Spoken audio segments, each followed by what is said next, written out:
Hello everyone, আসসালামু আলাইকুম। কেমন আছেন সবাই? আশা করছি খুব ভালো আছেন। আলহামদুলিল্লাহ আমরাও খুব ভালো আছি।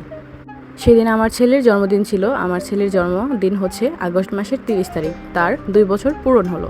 সবাই আমার ছেলের জন্য অনেক অনেক দোয়া করবেন। আপনারা সবাই ওকে অনেক ভালোবাসেন, অনেক ভালোবাসা দেন। আমি ওর ভিডিও তো মানে প্রতিদিন ছাড়ি, তো তাই জানি।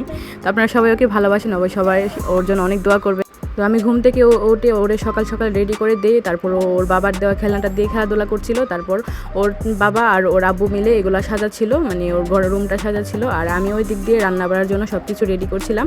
তো আমরা বিরিয়ানি আর রোস্ট রান্না করার ব্যবস্থা করেছিলাম। তো আমি ওই দিক দিয়ে এগুলো রেডি করি, একা হাতে সব কিছু করেছিলাম। কারণ হচ্ছে আমার বাসাতে তেমন কোনো মানুষ নাই। আমার শাশুড়ি অসুস্থ, আমার নানি শাশুড়িও অসুস্থ। তো সব মানে একা একাই করতে হয়েছে। আর আম্মুর আসতে একটু দেরি হয়েছে, যার জন্য একা একা করতে হয়েছে। তো দুপুরের রান্নাবান্না করার আগে আম্মু চলে আসছিলো। তো দুপুরে রান্না করাতে আম্মু হেল্প করার পর তো আকিল গোসল টোসল করাই দিলাম। মাঝখানে আকিল নামাজে চলে গেলো আকিলের আব্বুর সাথে। তো তারপর আমরা দুপুরে খাবার দাবার শেষ করে রান্নার কাজে চলে যাই।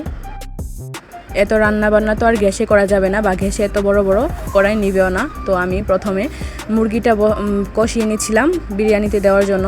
তো তারপর বড় ডেক্সিটা যখন বসাবো তখন বাহিরে চুলা কেটে নিয়েছিলাম। তো রান্নার সব ভিডিও দিতে পারিনি, কারণ ভিডিওটা অনেক বড় হয়ে যাবে, তাই ছোট ছোট ক্লিপ দিয়ে দিলাম। তো বিরিয়ানি, রোস্ট এগুলো সব আমি একাই রান্না করেছিলাম। আম্মু আমাকে হেল্প করেছিল রান্নার কাজে। রান্নাবান্নাগুলো শেষ করতে একদম মাগরিবের আজান পড়ে যায়। আজানের সময় রান্নাটা একদম সব কিছু কমপ্লিট হয়ে যায়। তারপর গোসল টোসল করে আমি একদম 10 মিনিটের মধ্যে রেডি হয়ে পড়ি সুইটে আপুর বানানোর সুইট কেকটা নিয়ে। কেকটা এত পছন্দ হয়েছিল যা বলার মতো না। কেকটা বাসার সবাই খুব বেশি পছন্দ করছিল, কেকের কালার এবং আমরা যে থিম দিয়েছিলাম সেম টু সেম সেরকমই বানিয়ে দেওয়ার চেষ্টা করেছি। চেষ্টা না, মানে তার থেকেও বেশি করেছি, অনেক সুন্দর হয়েছে। তো আকিলের হয়েছে সারাদিন এত খেলাধুলা করছে আমার ভাই বোনের সাথে, ওর হয়েছে সন্ধ্যার পরে ঘুমে ধরছে অনেক। মানে আমি এত ব্যস্ত ছিলাম যে ওরে ঘুম পাড়ানোর মতো সময়টুকু আমি পাই নাই। তো এখন মানে ওর হয়েছে ঘুম থেকে উঠছে, মানে ঘুমায় পড়ছিল, ঘুম থেকে উঠছে, ও এত কান্নাকাটি শুরু করে দিছে যে আমরা কি করব বুঝতেই পারতেছিলাম না।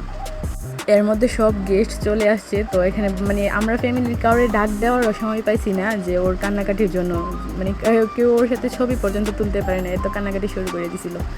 আচ্ছা কি করব, কিছু করার নাই। এই কান্নাকাটির মাঝখান দিয়ে কেকটা কাটলাম।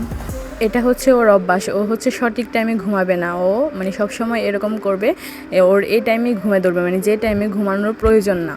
তো এই অবস্থা গত বছরও এরকমই করছিল। ও রাত্রে সারাদিন ঘুমাইছে না, খুব জোর জবরদস্তি করার পর সারাদিন না ঘুমায় রাত্রে ঘুমায় গেছিলো।